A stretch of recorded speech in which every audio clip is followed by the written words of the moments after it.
Welcome to the CEO Project Podcast, where Jim Schlexer, author of the best-selling book, Great CEOs Are Lazy, and the founder of the CEO Project, provides ideas and tools to help CEOs of mid to large-sized companies grow and optimize their businesses. Now, let's get started with the show. Welcome, everybody, to the CEO Project Podcast. My name is Jim Schlexer. I'm your host and your curious interrogator. Hey, well, today we've got an entrepreneur, and we're going to hear his story, actually a serial entrepreneur, and we're going to hear about a bit of his story and what he learned and what he did right and what he maybe did wrong that we can all learn from and hopefully avoid those mistakes. Kyle Kamrooz is founder and CEO of Bonus Homes, a groundbreaking platform redefining how Americans build generational wealth through home ownership. Prior to founding that business, he spent 2 decades in the real estate ecosystem. By the age of 25, he'd already built one of the largest direct-to-consumer mortgage lending companies in California.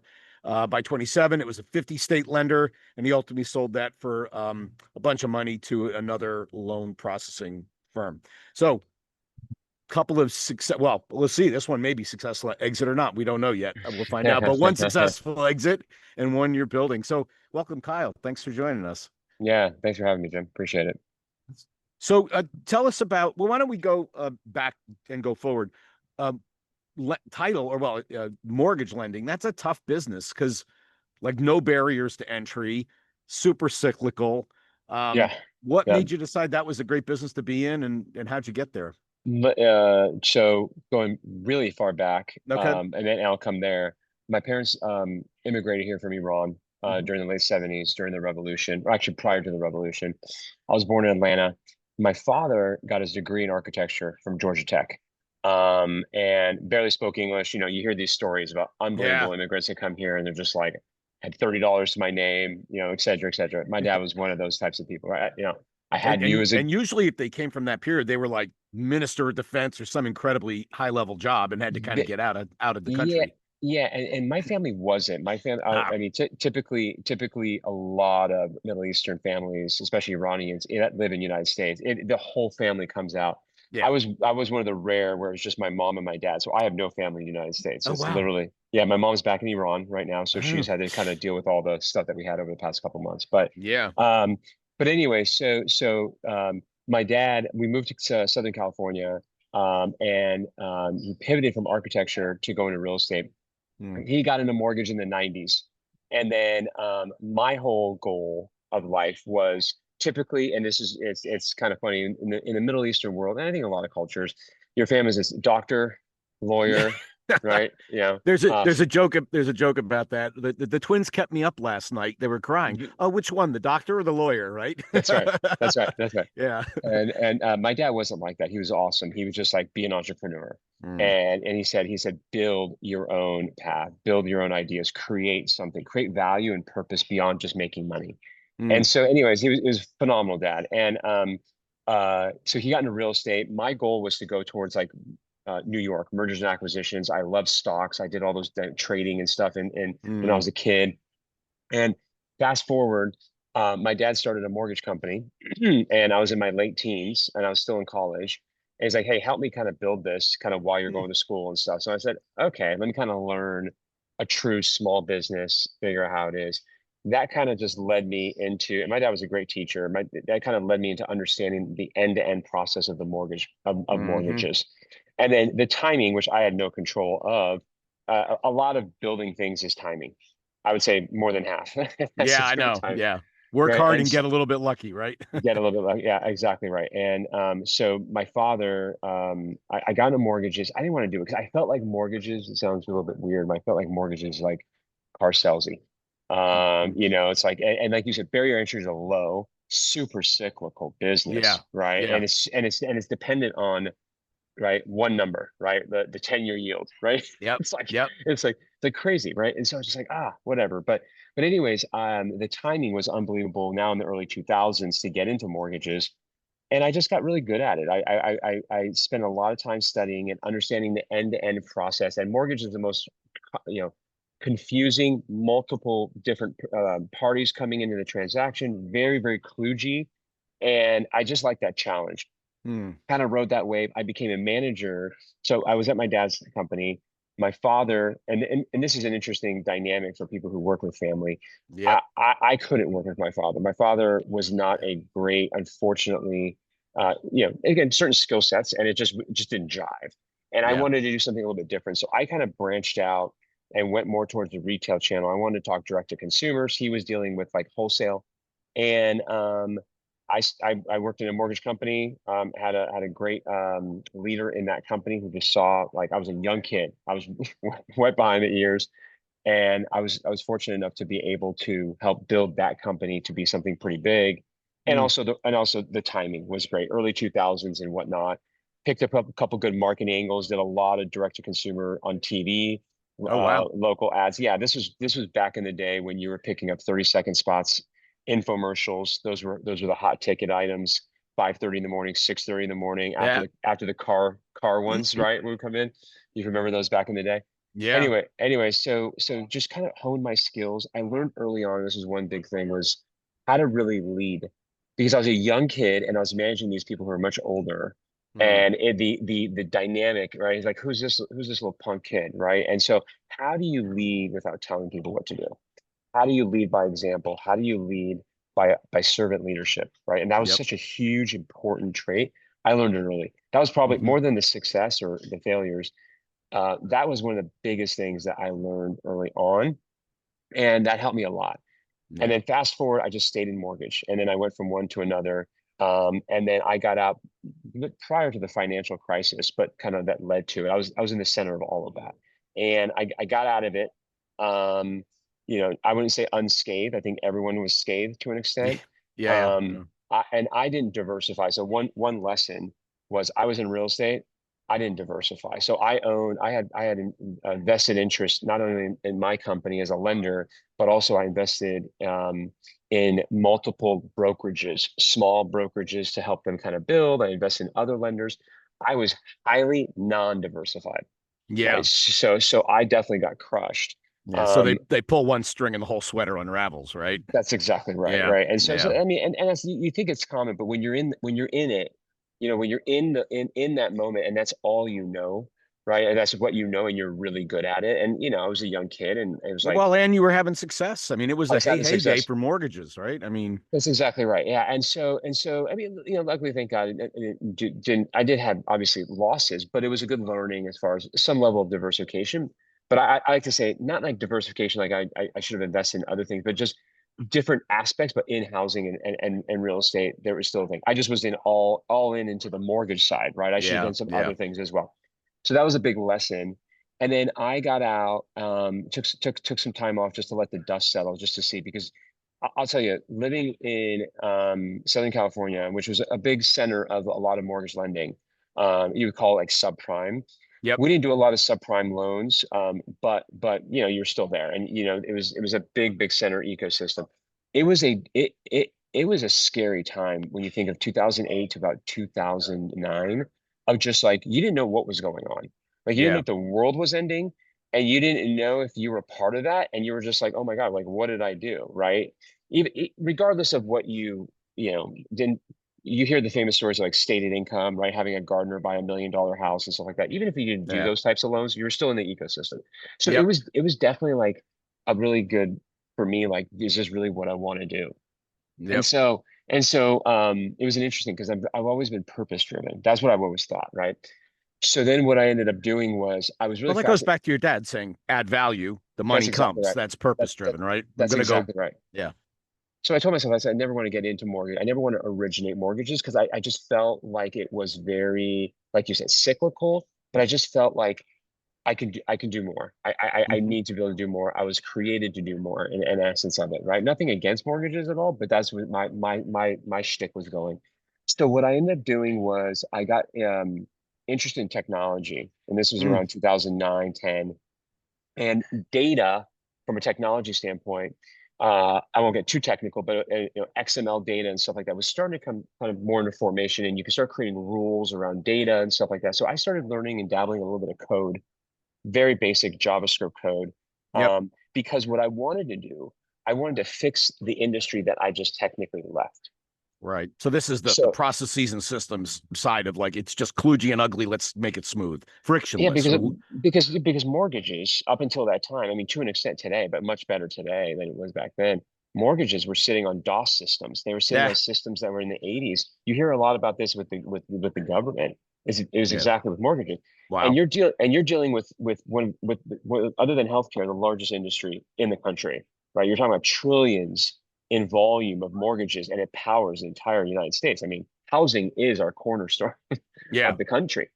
So I was like, I want to fix it. I want to automate it because it was so paper intensive. It was so legacy systems. People were so manually doing things. I remember underwriters would manually, highlight line items on a bank statement, right? That would review to see your cash reserves and stuff like that. Like, we got to do data. And so that led me to partner with my mentor.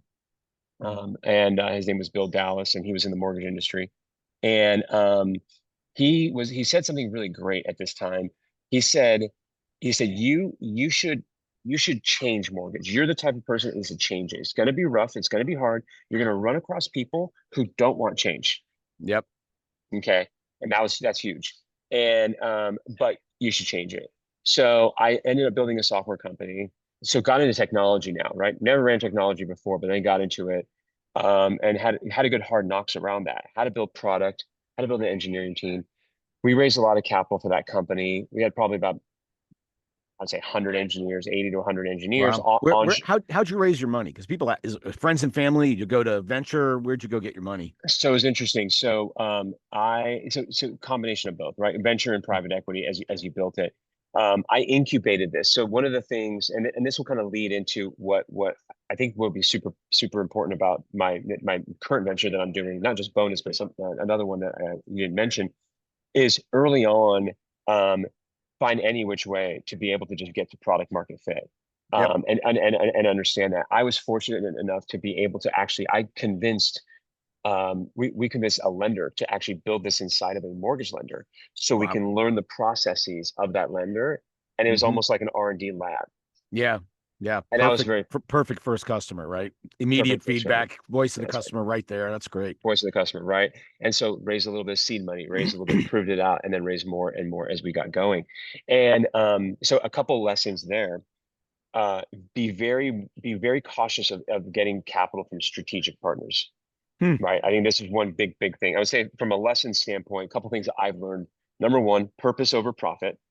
Right. If you can do that, there's something about it that your heart, you don't work. You're just doing what you would do. Right. Yeah. And that's one big thing. The other thing is not all capital is created equal. I've raised a Hmm. lot of money throughout my career. And when you go into business with a strategic partner, um, again, it was fortunate. And you think about it, you're like, oh, wow, I got a strategic partner. And strategic could be a customer. The challenge is you got to learn the dividing line of customer versus investor. And Yep. that line can get very blurred very quickly because that customer is like, well, listen, I invested early in you. I did this.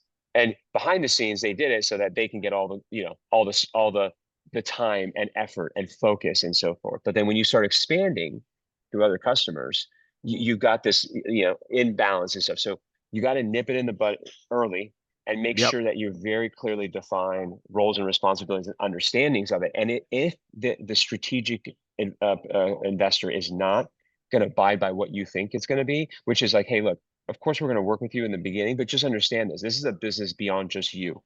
And Hmm. and if you don't allow me to do this, and if we don't create guidelines and a box around what's going to happen, not today. Today's hunky dory. You're giving me money. We're excited to work with you. You're living in the now, but you've got to really think about the tomorrow, and you got to be able to lay those foundations on early on Yeah. in order to be able to make sure that later on you don't get, wait a second, what's going on, because that will cause issues. And if they can't agree to the later on, you got to do the very hard decision, as hard as it is, because it's money in Pass. hand. You got Pass to on the money. pass. Yeah. You got to pass on the The money. other thing we've seen on strategics is you got to be careful who you bring in because they essentially have first position on buying you when the time comes.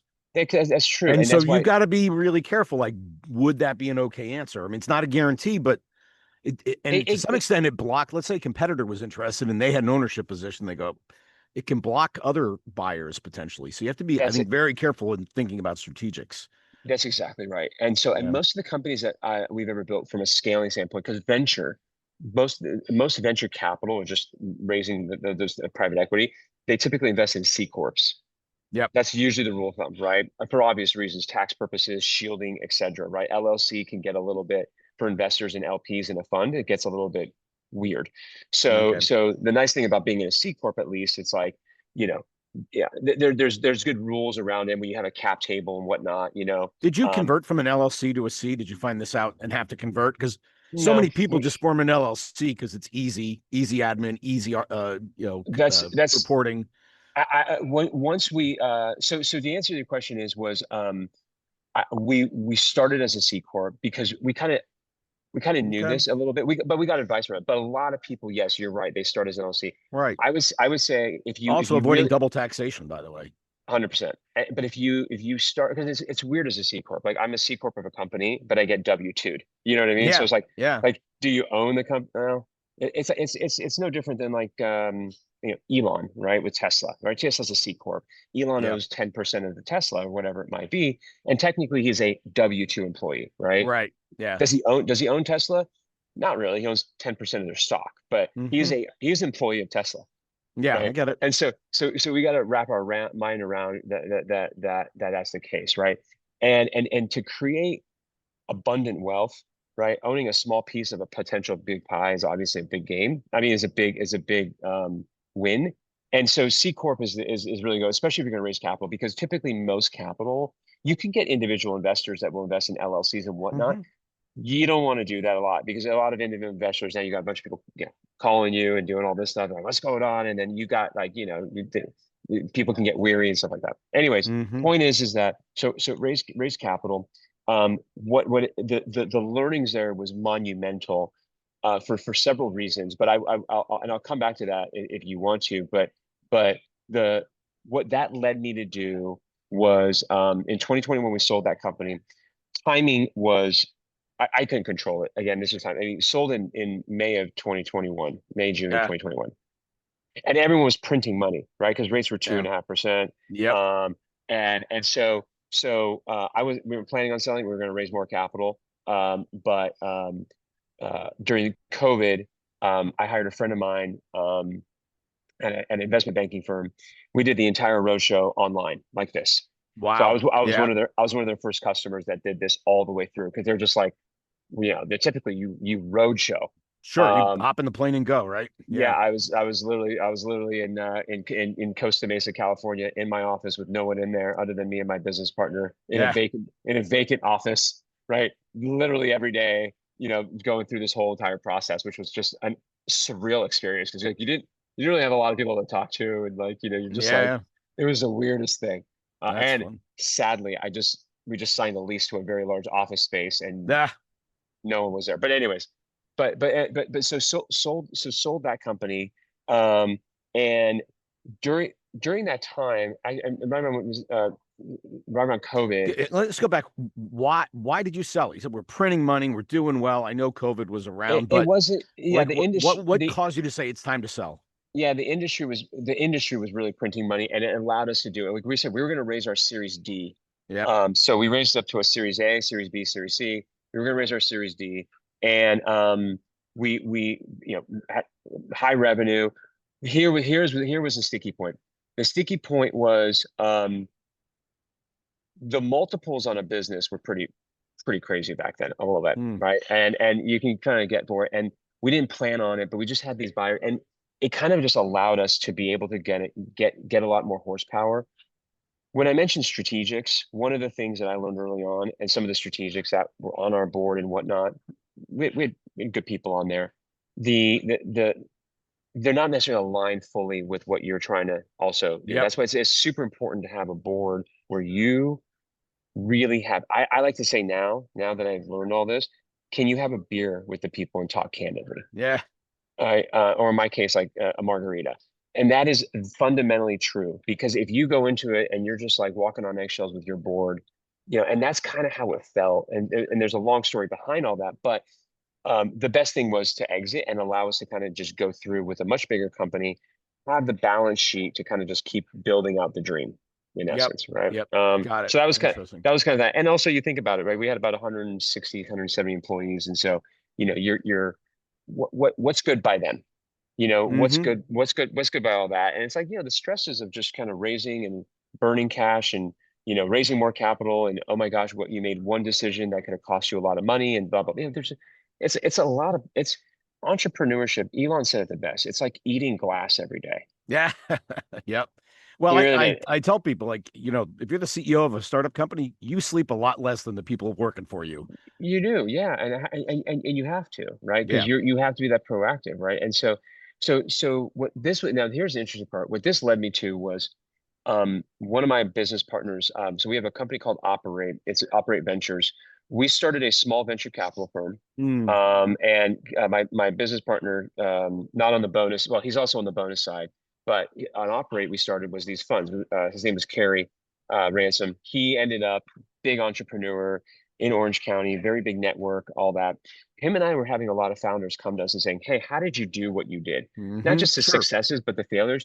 And also, while we were talking to founders, um, this was during COVID, by the way. We were going to be like, we wanted to invest in Southern California. We wanted to kind of create the Bay Area, but in Southern California, because Right. I was biased. I lived in Orange County. I lived, Costa Mesa, Newport Beach area. I'm like, well, that's the best place in the world, in my opinion. And a lot of Yep. people, I think, agree to that. We're like, well, let's get people down here if we Mm-hmm. can. And one thing I would say when we're hiring engineers and so forth during Cloud Virga, I was trying to get people from Uber, Facebook at the time, and so forth to come down here. Some did, some not, but it wasn't. The culture was very different, right? Some of the Yeah. the really really good engineers and stuff when they come there, unless they were settling down, having a family, there's like, where's my tribe of people? And Orange County didn't Yeah. unfortunately have that, right? I mean, Yeah. it still technically doesn't, unfortunately. Mm-hmm. So anyways, we were like, okay, COVID allowed us to be able to now be able to do this and meet entrepreneurs across the country. And so we met so many people. We had a lot of inbound. Look at it as almost like leads. We had Yep. all these inbounds of founders that had great ideas. We were looking at pitch decks. I mean, we were looking at 7, 8 pitch decks a day, more. Wow. Wow. And we're just like, we got to start something and invest in these founders because we are 0 to 1 people. 0 to 1 people are people who are like, you know, I have an idea. Okay, Yep. write it on paper. How do you execute? And you've only got $50,000 or a hundred Mm-hmm. thousand dollars, or I'm going to raise money from my friends from Jim and some, angel capital. So we decided to create Operate to really help founders. We were founders. We're not venture capitalists. We always said that we're not. We are founders who get in the weeds, right? And we're like, we want to be early investors, and we want to invest in the jockey. This isn't about looking at P&Ls and when do you think your pro forma is going to look like and blah blah blah blah blah, because there isn't any. This is Right. early stages where it's like, let's iterate on what a great product was. So we started Operate, and we invested in about 35 companies across Wow. three different That's a funds. bunch. That's a Yeah, big portfolio. we had a lot of them, and a lot of them, have some of them. I would say probably about 30% of them have kind of followed by myself and didn't make it. And it's a numbers game, Yep. right? And but we were hand holding a lot of them. We were going through that process. That was a great way of just seeing how we can invest in other founders. Like, my background's housing and real estate and finance. We were investing in fashion. We were Hmm. investing in blockchain. We were investing in maritime. We were But just investing in, with geographic concentration, like you didn't care about the industry; it was the geography you cared about, right? Yeah. yeah, Interesting. yeah, our whole, our thesis was the intersection of data and real life applicability, right? Mhm. So we didn't do NFTs and all those types of things that were like, Good. we Good just need to, call. yeah. Good But call. yeah, I think I did buy one of those ape ones for a little bit. I remember doing that. I forgot what it was called. The those the Ape Club or something. Yeah. yeah, Ape something Yacht like that. Club or something. I don't know. Yeah. Something like that. Yeah, yeah. So anyways, that was a great learning experience of like, how do you in the early days as an entrepreneur, when you're starting something, right? What is it that you need to do? Like, we would start seeing, for example, some founders. They were like, well, I need to get a finance person. Like, no, you don't. Yeah. Like, you don't need to get a finance person. Like, what finance for what? And there and it's like, you don't hire a full-time finance person. Like, even today, right now, with bonus, we've raised a combination of about 65 million of capital. So we're doing property capital to deploy because we're investing in homes, and we Yeah, got to but operate. bring us to bonus. Tell us about that business because this is another purpose-driven business that you've built. So This bring was, us there. yes, yeah. So the whole concept of operate and building into the investing in these founders, it kind of gave me the bug to really start Bonus, which was a passion that I've had back since 2010. And here's why. The Cloud Burger, I kind of rode that wave because in the middle of the 2010 to 2020 range, you started having like digital mortgage, people doing things online. You had Rocket where it said click button, get mortgage. And a lot of lenders and banks, they didn't have the technology. So it was a moment in time where we put all of our efforts into that because it was a land grab across the industry because Yep. every lender and bank needed to go from analog to digital. So Bonus, which was really my passion ever since 2010, and I'll tell you where it derived.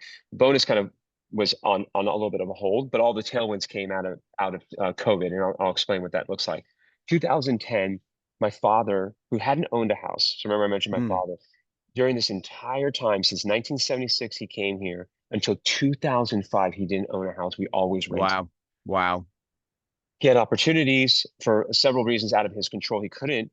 I remember seeing houses, $325,000, $350,000. Those houses are now $1.8 million. Yep. Yeah. Particularly in And California, it's gone crazy, particularly in crazy. California. Yeah. But even just take that to a lower scale, and other markets at least double, triple, Yep. California 4 to 5 times. Yep. So what ended up happening was my father bought a house, and financial crisis rocked my father. My dad was in mortgages and whatnot. It Yeah. rocked him, rocked a lot of people. And 2010, he sold his house. He had to move for financial Mm. reasons, not because of any type of like foreclosure or anything. He had to move. He had about $100,000 or so, $150,000 of equity in his house. His house was worth about $550,000. Mm-hmm. And he knew this house was going to be worth double in the next 10, 12 years, right? Just like real estate is an appreciating asset that if you hold it for a long period of time, you will always win if you own a home. Okay. It's proven. Unless you're like in some really remote area, it's rare. But for the most part, especially in markets like California, Arizona, DC, etc., you're going to win in the long run.